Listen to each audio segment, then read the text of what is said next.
You've all seen the news that the housing market is about to crash, that the Fed slashed rates and free money is back. And as a result, investors are sitting on the sidelines waiting for rates to drop or for the market to get better. And this is an absolute trap. I've done over $10 million in real estate, and I almost never start with a bank loan. I run a school community of over 3,000 members, and I've helped hundreds of investors land deals without traditional bank financing. And using this strategy works in really any market because it does not rely on what banks feel like doing this month. And the market is prime for it right now. Let's start with why traditional bank methods just don't work. Banks are very slow. They have this long underwriting process that require appraisals. There's always some sort of surprise delay, and they have conditions that you simply cannot negotiate. Have you ever tried negotiating with a bank? They're completely inflexible, and you're not in control at all. And you end up having to pay market interest rates. So the deals just don't pencil out. These sellers want way too much, and you just can't afford to go and get a bank loan. So there's just no way to get a deal done. But there is a hidden market of mom and pop owners who own properties free and clear or have very low debt that are perfect for you to target. They are ready to retire. They want consistent income without the headache of ongoing management. And they don't want to fuss with tenants and toilets and termites. And they want to retire and just be done with it and go play golf in Florida. But they don't want to be lowballed. They want a simple plan that pays them consistently so they can move on with their life and not pay a ton in taxes. So offering to buy their property with payments over time, which we call seller financing, is a game-changing strategy that so many investors are sleeping on. You see, when you solve the seller's problems with the right price and terms, you can control the conversation instead of the bank. And this is why the strategy works so well. So who is it we're actually targeting here? Well, it's small operators. They're retired or near retirement, and they've held these properties for 10, 20 years, sometimes longer, and they're typically not professionally managed. And so they're usually in good enough condition to be livable, to be rented, but they often need some TLC. So these are too small for institutional buyers to come in and buy them. So these are like 5 to 50 unit multifamily properties or RV parks or mobile home parks. And so how do you go about finding these kind of deals? Well, you start very simple. You pick one submarket that you understand. You pull a list of 150 owners from public records, and you do a basic skip trace, which allows you to pull their email and their phone number, and you commit to 1 hour a day of direct outreach. And that's it, 1 hour. And if you do that, there is a pipeline of potential deals for you to work. So with 150 owners contacted in a month, that leads to about 30, 40 maybe live conversations. And then out of that, you might get 5 or 6 qualified leads. And of that, you might get 1 serious contract. You do that for 90 days and a closing is on the table. But before you pitch, you want to qualify a lead first. You want to work with the right seller who's open to our offer structure. We like to say, are they willing to dance? So basically, are they willing to be flexible on our type of offer structures?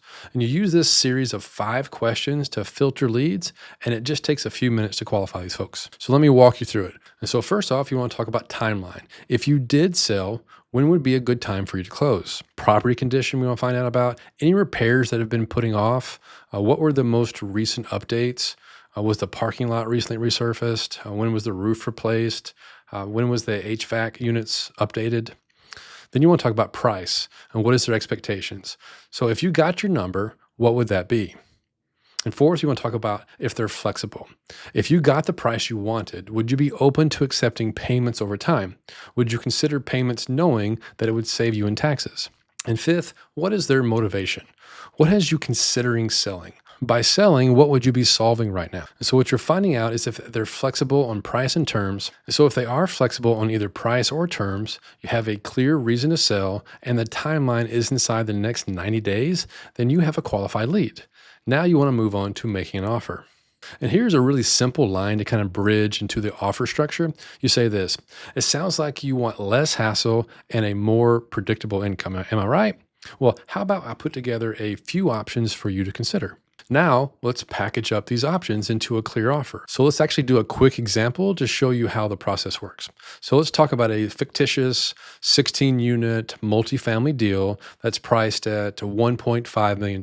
So we're going to make 3 different offers that gives the seller options that solve different potential problems. So option number 1 is cash out offer. We want to offer a $1 million cash out. And this solves both speed and certainty, but the seller walks away with less money, but it's free and clear. They're done with the property, but it's a big discount from their asking price of 1.5. We're offering like a 35% discount at $1 million. Then there's option number two, which we call a seller carryback or seller financing. And so we give them their price of $1.5 million, but now it's our terms. So we offer a 10% down payment, which turns out to be 150 grand in this case. And then we do a seller carryback note for the remaining $1.35 million at a 2.5% interest for a 10-year hold. And so that works out to be about a $6,000 a month payment with a balloon payment at the end of 10 years of $900,000. So the seller will receive $1.785 million over the entire term of the loan. What this does is it gives the seller their price and monthly income over time and gives you time to improve operations while saving cash because you're only having put down 10%. Okay, moving on to option number three is where we do a wraparound mortgage. And if the seller has a mortgage on the property, we can keep their underlying mortgage in place and we do a wraparound loan with a second position loan that includes the first position loan. So you make payments to their bank, the first position loan, and then you make a payment to the seller for their second position. And so what we've done here is we've solved three different seller priorities: speed, income, and certainty. But by giving the seller three options to choose from, it increases the chance of a conversation versus, hey, would you be willing to take this $1 million offer on your property, where they often just say yes or no. And because it's such a low offer, they end up saying no. And oftentimes the seller will say, I can't do 10% down because I have a mortgage. Oh, okay. Well, I thought that the property was free and clear. Well, this offer helped me understand your situation better. Now I understand you have a $200,000 loan left on the property. Got it. Okay, let's see if I can help solve that with an adjustment. And so I ask them, which matters more to you right now, paying off that loan or getting a higher monthly payment from me? Because if I pay off your loan, then I'll need to decrease the amount of money that I can pay you each month. And so with this offer, you're trying to solve the problem and create a win-win scenario. Now, once you agree on some of the basic terms, the seller may have a few follow-up objections or concerns. They may ask, well, what if you stop paying? And so what you do is you address their fear, then show a path to the solution. So we use a neutral loan servicer, and your note is secured by a deed of trust or a mortgage recorded at the title company, just like a bank loan. So you have all the same protections in recourse that a bank would. Plus, I put down a down payment and I want to protect my track record. And if I miss a payment, then you can take the property back and I lose all my money. And my goal is to pay you on time every time so that never happens. So another possible objection is, well, I need more money at closing. You say, great, I understand. We can increase the down payment. I have a little bit of flexibility there, but we need to decrease the monthly payments so that I can still cash flow. So remember this principle. If they take something here, they must give up something over here. Every ask they make must cost them something. Otherwise, they keep asking for more and more. So here are the 7 words that I use that often flip the sellers from a maybe to a yes. And here they are. I can do your price with terms. That single sentence just reframes the entire conversation. It honors their number, they get their number, while moving them into the structure that makes the deal work. Now, once the two of you do agree and you have the same terms, then you get a purchase and sale agreement signed and you go under contract. And at that point, you start to perform your due diligence. And so in this case, the title company will verify ownership, liens, all that sort of stuff, and you request from the seller to review their financial documents. And when you do this, you want everything. You want their rent roll, you want their trailing T12s, their financial documents, their profit and loss statements, their leases, all their bank statements, and then you're going to pull their service contracts for utilities. You want to inspect all the major system. You want to check out the roof, and you want to confirm the cost of both insurance and taxes. So there's one big mistake that will just kill your momentum. It is doing all this deep due diligence work before you have a signed agreement with the real seller. Many investors will burn weeks, sometimes months, chasing quotes and analyzing property details on deals where the seller was never going to sell on terms. They weren't flexible to begin with. They weren't willing to dance. And you want to avoid the mistake of getting wrapped up with those folks. You want to get a yes on the structure first, negotiate a good deal, and then turn on your due diligence machine once you're under contract. Now, let's write your 90-day plan so you can get a closing this year. It's going to sound really simple, and that's actually the point. So, days 1 through 7, I want you to pick your submarket, pull 150 owners, verify their contact information, and load it into a very simple CRM. Now, during days 8 through 30, you're going to start your reach out.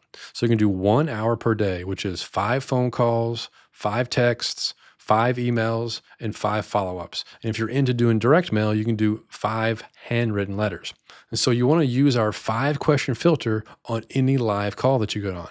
You want to submit offers to any qualified leads. So you want to log every objection that you come across and write down the answer that you used. And you want to build a playbook of how to overcome objections because you're building a system here. Days 31 through 60, you want to submit offers like an absolute fiend. You want to send a 3 option letter of intent within 24 hours of any qualified lead that you talk to. So each LOI has a 7-day window. You follow up every 3 to 4 days while it's live. And if interest is real, the seller's willing to dance, then you work on the negotiating of that particular deal. And don't worry about doing property tours or any serious due diligence. See if you can make the deal pencil out first. Then during days 60 through 90, you want to continue with your follow ups and your negotiations. You want to trade price for terms and terms for price until both sides can say yes. And once you both agree on the details, get it written up on a PSA, a purchase and sale agreement. And here is the quiet truth that makes this all work. 1 hour a day really does compound over time. In 90 days, you'll have enough at bats to land a real deal. You don't need a perfect market. You don't need a certain bank loan with certain terms. You need a consistent process of finding these qualified leads. So now you know how to qualify sellers in minutes. You can craft these 3 option letters of intent, and you can win deals without a bank at all. You now have the 5 question filter and the structure to create 3 offers to every single seller. And that is your 90-day plan. The last piece is execution. Okay, so here is your next step. If you want the exact blueprint of how we take and work these 3 option letters of intent and the exact seller script, they are all inside my free community, and that link is down in the description. During this next video, I'm going to show you how you can wholesale these deals if you don't want to own them yourself or you just don't have a lot of cash for your own down payments. Watch that after you grab your templates and the scripts, because now you'll be able to monetize any kind of deal you come across. And I'll see you on the inside.